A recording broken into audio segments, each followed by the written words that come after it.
প্রতি বছরের ন্যায় এই বছরও জনশিক্ষা দিবসের আয়োজন করা হয় এবং যথাযোগ্য মর্যাদায় দিনটি পালন করা হয়েছে। আগরতলার মেলার মাঠ স্থিত দশরথী ভবনে যথাযোগ্য মর্যাদায় পালন করেছে সিপিএম রাজ্য কমিটি। দিনভর আলোচনা চক্র এবং স্মারক বক্তৃতার পাশাপাশি বিভিন্ন কর্মসূচির মধ্য দিয়ে এই দিনটিকে তারা উদযাপন করেছেন। কি বললেন এই প্রসঙ্গে জিতেন্দ্র চৌধুরী, শুনুন। আজকের এই দিনটি আমাদের এই রাজ্যের রাজনৈতিক, সামাজিক এবং সাংস্কৃতিক ইতিহাসে অন্যতম একটা খুবই যে বলা যেতে পারে গুরুত্বপূর্ণ দিন।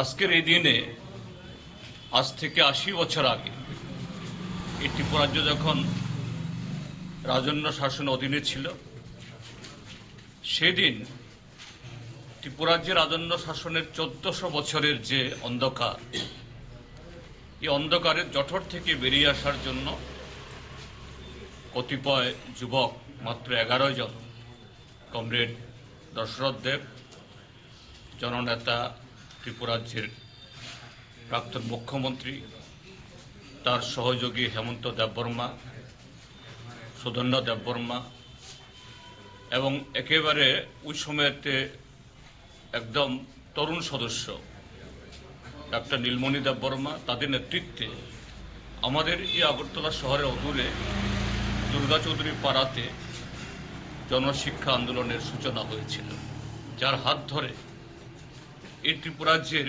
পাহাড়ে কন্দরে রাজন্য যুগের ১৪০০ বছর যেখানে একটা স্কুল ছিল না, সরিয়া সরিয়া পড়ানোর বা অক্ষর জ্ঞান লাভের সমস্ত সুযোগ বন্ধ ছিল, যদিও আরেক দিক থেকে উজ্জয়ন্ত প্রাসাদ নির্মহলের উজ্জ্বল আলো, কিন্তু সে আলো এই অন্ধকার ভেদ করে এই ত্রিপুরা রাজ্যের মধ্যে এই ট্রাইবাল প্রজা, ত্রিপুরী প্রজা বা আজকে যাদেরকে বলা হয় ত্রিপ্রাসা, তাদের কাছে পৌঁছতে পারে।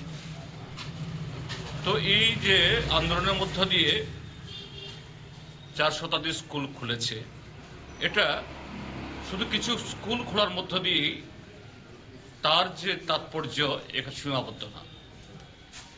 এই স্কুল খোলার মধ্য দিয়ে যে চেতনার উন্মেষ হয়েছে, সেই চেতনা ত্রিপুরা রাজ্যের রাজনৈতিক, সামাজিক, সাংস্কৃতিক যে অবয়ব, আধুনিক পৃথিবীর সাথে তাল রেখে এটাকে নতুন করে গড়ে তোলার যে শক্তি জুগিয়েছে, যা পরবর্তী সময়েতে এই ত্রিপুরা রাজ্যে বামপন্থী আন্দোলন, প্রগতিশীল আন্দোলন, বামপন্থী ফ্রন্ট সরকার।